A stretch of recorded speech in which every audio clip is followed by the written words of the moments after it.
Assalamualaikum warahmatullahi wabarakatuh. Perkenalkan, nama saya Muhammad Rizky Hidayat dari kelompok 6. Di sini saya akan mempresentasikan tentang komputer forensik.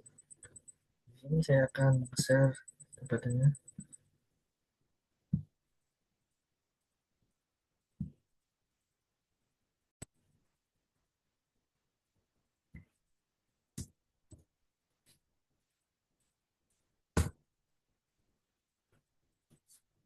Di sini ada penyingkap jejak digital. Mulai dari pengertian ruang lingkup hingga peran khusus dalam konteks hukum, kami akan mengupas tuntas bagaimana bukti digital diinvestasi, dilestarikan, dianalisis, dan disajikan untuk mendukung proses peradilan. Lanjut ke slide berikutnya. Apa itu forensik komputer? Forensik komputer adalah cabang ilmu forensik digital yang berfokus pada identifikasi, pelestarian, pengumpulan, analisis dalam dan penyajian bukti digital yang sah secara hukum. Tujuannya adalah menyelidiki tindakan ilegal yang dilakukan menggunakan atau terhadap perangkat teknologi informasi. Digunakan dalam hukum pidana, perdata, dan investigasi internal. Forensik komputer membuktikan atau membantah pelanggaran seperti pencurian data, penyebaran malware, penipuan siber, hingga pencemaran nama baik. Ini mencangkup perangkat seperti smartphone, server, cloud strong, dan sistem jaringan. Lanjut ke slide berikutnya. Di sini ada ruang lingkup forensik komputer. Yang pertama ada disk forensik. Disk forensik ini menganalisis data media penyimpanan seperti hard disk, SSD, dan USB untuk mencari file yang dihapus atau disembunyikan.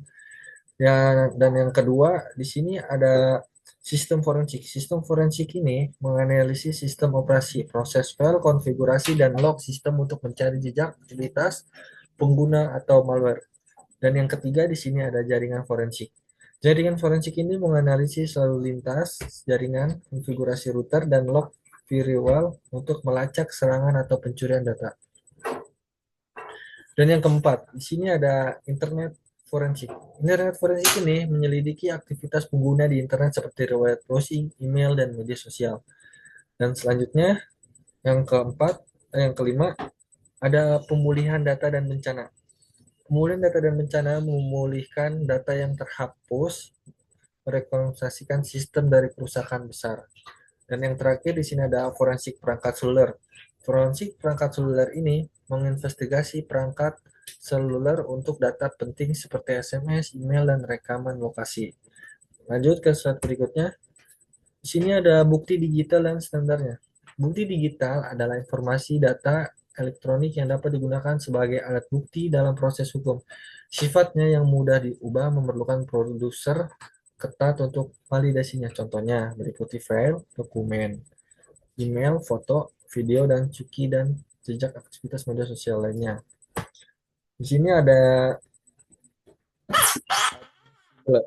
dikumpulkan secara sah dan tidak melanggar hukum.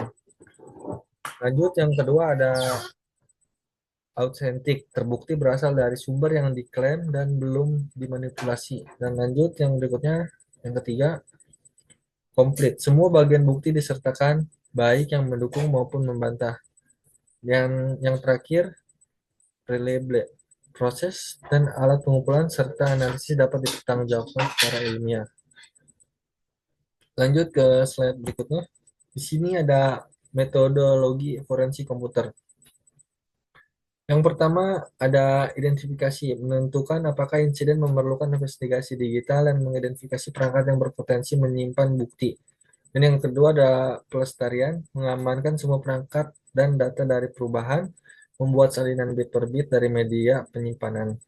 Dan yang ketiga ada pengumpulan bukti, pengumpulan data dengan prosedur hukum dan teknis yang ketat mencatat detail. Lanjut yang keempat ada analisis. Analisis ini menemukan informasi relevan menggunakan software forensik untuk mengungkap aktivitas mencurigakan. Lanjut yang ke berikutnya, penyajian bukti. Menyusun hasil analisis dalam laporan forensik yang rapi dan mudah dipahami serta memberikan kesaksian di pengadilan. Lanjut, yang terakhir ada tindak lanjut. Tindak lanjut ini pengarsipan bukti, pengembalian perangkat, dan rekomendasi pencegahan. Lanjut ke slide berikutnya. Di sini ada model dan standar internasionalnya.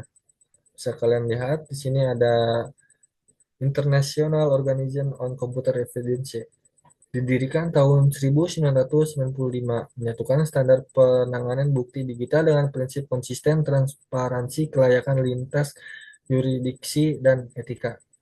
Dan yang kedua, di sini ada Scientific Working Group on Digital Evidence, merumuskan standar ilmiah untuk proses forensik digital, termasuk panduan teknis, laporan, dan pengajuan laboratorium. Dan selanjutnya di sini ada Association of Chief Police Officers 3UK, mengeluarkan prinsip-prinsip utama forensik digital di Inggris, menekan tidak mengubah data asli dan akuntabilitas investigasi. Dan yang terakhir di sini ada International Association of Computer Investigasi Specialist, menyediakan pelatihan dan sertifikat internasional bagi penyelidik forensik komputer, mendukung metode yang sah dan ilmiah. Dan slide berikutnya. Di sini ada peralatan dan keahlian yang dibutuhkan. Yang pertama, peralatan forensik. Yang pertama, peralatan forensik ada contohnya. Yang pertama, perangkat keras, dan yang kedua, perangkat lunak, dan yang ketiga, media penyimpanan. Dan berikutnya di sini ada keahlian yang dibutuhkan.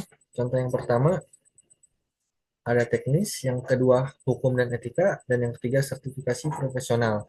Dan yang terakhir, yang keempat, keterampilan tambahan. Lanjut ke slide berikutnya. Di sini ada forensik komputer dalam konteks hukum. Hukum pembuktian dalam tindak pidana teknologi informasi berdasarkan KUHP, namun penerapannya menyesuaikan karakteristik di dunia digital. UU ITE No. 11 tahun 2008, perubahannya No. 19 tahun 2016, menganggap bukti elektronik sah sebagai alat bukti hukum.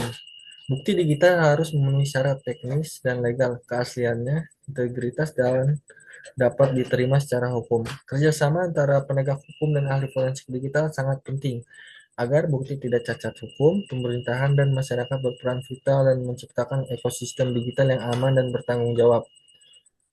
Ya, mungkin cukup sekian dari presentasi dari kelompok 6.